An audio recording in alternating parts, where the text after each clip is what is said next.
Hello everyone, today we'll be talking about remote containers extension in Visual Studio Code.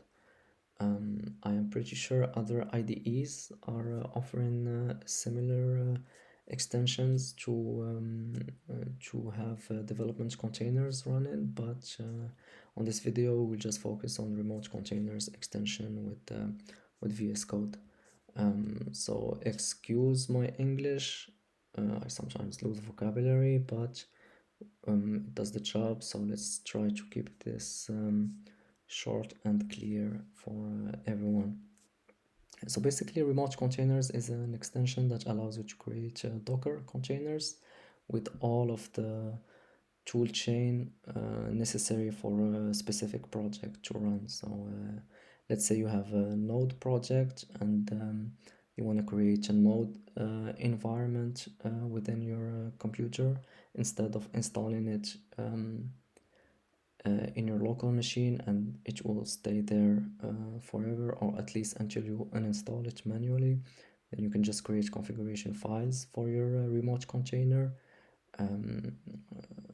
that specifies the node development environment that you want to use, and then it will spin up a Docker container with that node version that you have specified, and all of the necessary tools. If you want to also install additional tools, you can, and it will be within this Docker container, isolated from your local machine, let's say, and you can just destroy this Docker container whenever you're done working with this node project. So this is a very useful feature. I've been using it for over a year and a half now, and I can't see myself not using it. This is very helpful for people working on multiple projects with different technology stacks. So this just allows you to have your laptop clean from installing all of these tool chains and maintaining them, or if you want to make sure that all of the team members of a development team use the same development environment, then you just share your remote containers configuration files. Okay, so let's see how this works. Basically, you just need to install the remote containers extension. So you can find them here on the remote on the extension space in VSCode. Remote containers. It should pop up at the top of the list here, and you can install it. Yeah, the only software that needs to run within your computer is Docker here, and make sure that your Docker engine is running before you install it. And VS Code does a good job of picking up the Docker engine, and it will install with no errors. Once that is done, you can see that at the bottom left you have a green button here, and once you click on it, you will see all of the operations that you can execute with the remote containers extension. Here we will try a development container sample, which is offered by the extension itself. Okay, so as you can see, they offer multiple, these are classics. Let's see, C++, Go, Java, .NET, Node. Basically, these are kind of a hassle to install manually each time, and once you set them, you set them on your local computer. It will take you configuration time that sometimes you don't really have. And whenever you face a problem regarding a version of each tool, let's say you're using a .NET Core project and you want to switch to a newer version, or roll back to an older version, it's always a pain, because you always have to face something within your local computer. The main pro with this remote container extension is that they're really easy to maintain, and I will show you guys how you can switch between versions of your tools very easily. So here, let's just spin up a node container. Right, let's do this. Right, so it is starting our dev container.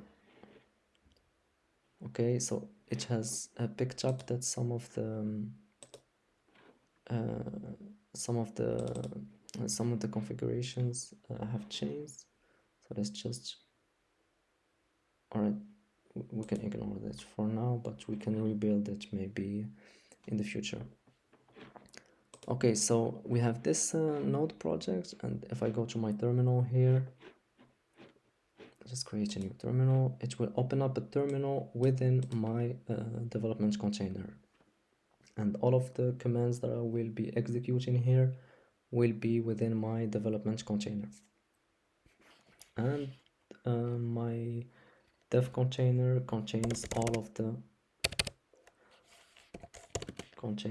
node tools. Let's say node, you can see we have yarn. Okay, then yarn install, everything is good. Yarn start.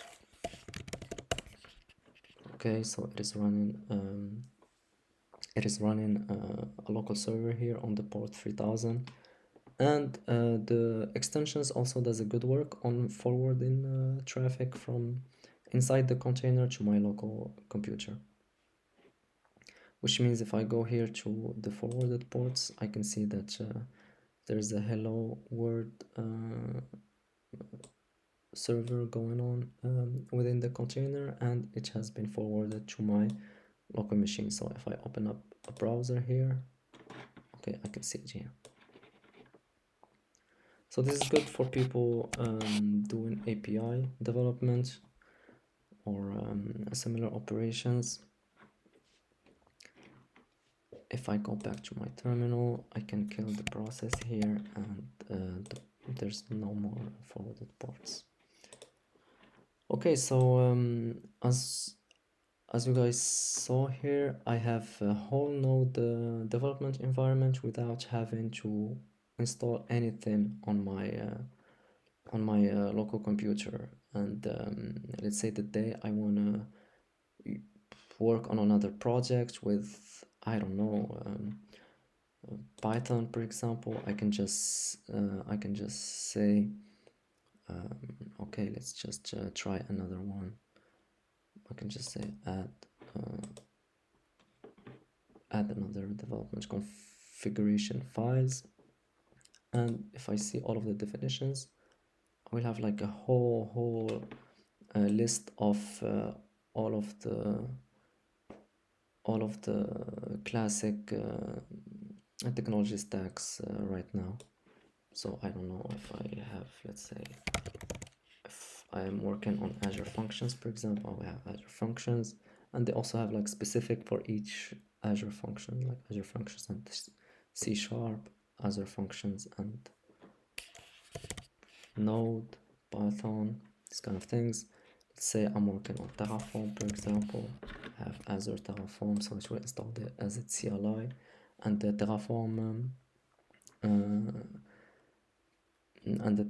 commands will be on my dev container.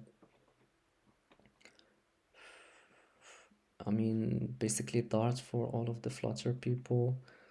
Yeah, and this is a really great way of having a whole development environment spinning in minutes instead of, I mean, I don't know how long it would take you to configure, for example, I don't know, this Salesforce,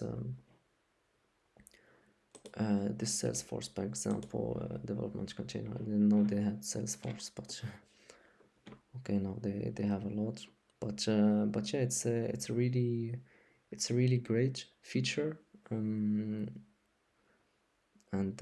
I would totally recommend anyone working on multiple projects with different, I mean, tool chains to use it, or if you guys are switching laptops often, this is a great way to have your development environment kind of you can just reproduce it very easily on other laptops, even if the other laptop is running on another operating system.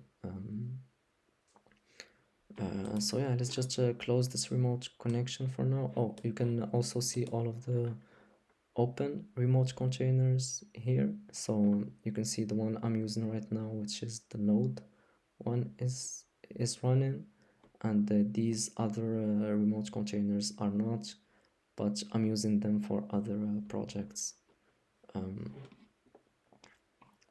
So let's just close this one right now, and I'm back to my local computer, let's say. So yeah, whenever you open up a folder in a dev container mode, you will see this dev container in brackets here. And if it's not the case, then it will be just a standard path here. Okay, so this is the extension remote containers. Almost 13 million people are using them already. It has been released on 2019. It's gaining a lot of popularity lately, and to be honest, it's totally understandable, because it's really a game changer for anyone, to be honest. So let me know if you guys are using this extension, or if you're using another extension with another IDE or not. And if you are, then just let me know how are you using it, and how are you benefiting from its feature. Okay, take care.